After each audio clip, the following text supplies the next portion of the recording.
Well, I'm sorry that John Rentoul has hung up, because I would have liked to have engaged him on some of the points that he made.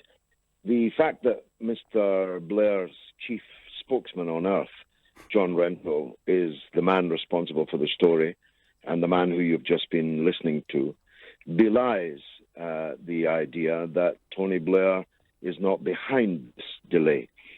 I'm absolutely convinced that Tony Blair is behind this delay.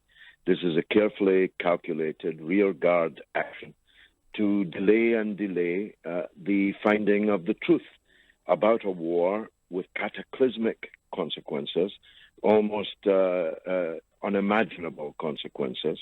Not just, I'm talking about the million dead, but the many more who are dying and will die now as a direct result of the extremism that the war begat.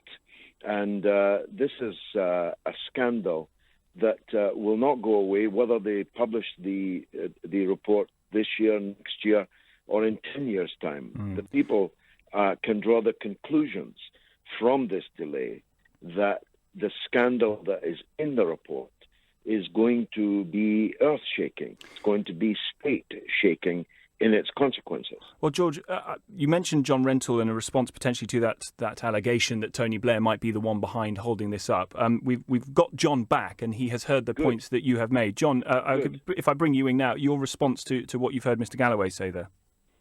Well, I'm sorry you introduced him as the chairman of Stop the War, because, I mean, the Stop the War campaign is very far from wanting to stop wars that it supports. Why don't you deal George with Galloway? Let's remember that George Galloway was expelled from the Labour Party not because he wanted to stop the war, but because he wanted to fight it on the other side.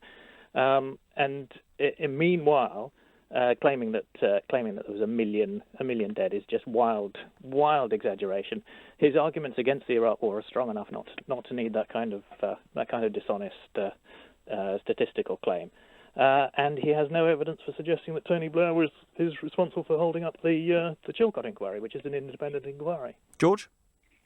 Tony Blair, whose rather grubby mouthpiece you are, and it's a great shame on the Independent that they allow you virtually weekly to continue to defend this man who caused 1 million dead in Iraq, who spawned ISIS, who are now cutting people's heads off and eating their hearts all over the Middle East, is the main criminal in this picture. This inquiry is supposed to be looking into how Britain was led into this disaster. It was led into it by Tony Blair. He's the one who should end up on trial in jail as a result of this disaster. How many dead people does it take for a British Prime Minister to have to be held to account, to face the music? And how many new dead is it going to take before John Rentoul stops this broken record defending this indefensible individual? John, do you feel that you are defending Tony Blair? Because to be quite honest, I can't see anything in your piece today which suggests that there's a defence there. Well, no. I mean, I was trying to, in that article to report what's happening fairly and objectively. But in my role as a commentator, yes, I have defended Tony Blair against some of the outrageous things that George Galloway says.